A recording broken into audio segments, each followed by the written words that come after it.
Assalamualaikum warahmatullahi wabarakatuh. Nama saya Nela Adelia dari Prodi Manajemen Bisnis Syariah. Di sini saya akan menjawab soal UTS. Nomor 1, apa yang kalian pahami tentang manajerial?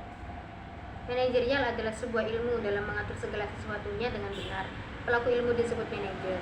Seorang manajer haruslah menguasai ilmu manajerial dengan baik.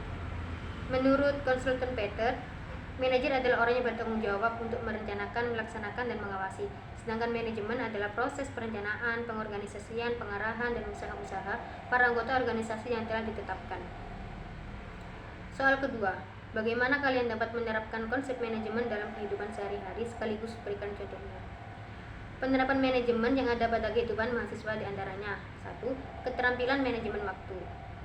Di sini keterampilan yang merujuk pada kemampuan seorang mahasiswa untuk menggunakan waktu yang dimilikinya secara bijaksana.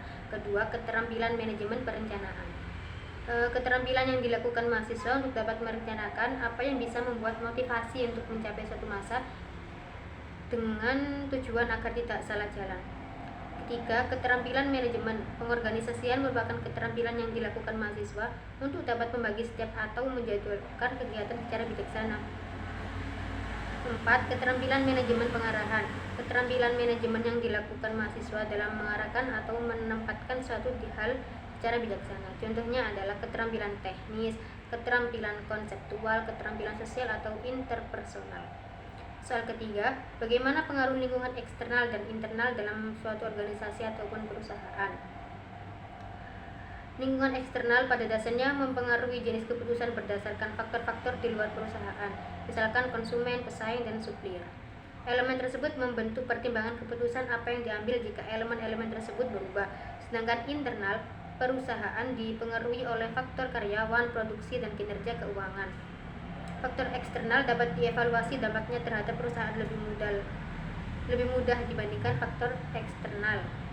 Soal keempat, jika kalian sebagai pemimpin, bagaimana kalian bisa melakukan proses perencanaan dan pengorganisasian yang tepat?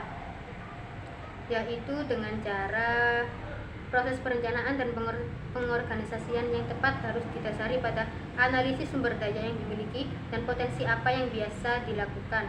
Dalam hal bisnis, biasanya dilakukan kajian bisnis, plan, dan studi kelayakan yang mencakup berbagai elemen. Soal kelima, ketika terjadi suatu masalah dalam organisasi ataupun perusahaan, apa yang harus kalian lakukan dalam mengatasi permasalahan tersebut? Ketika terjadi suatu masalah dalam organisasi ataupun perusahaan, kita tidak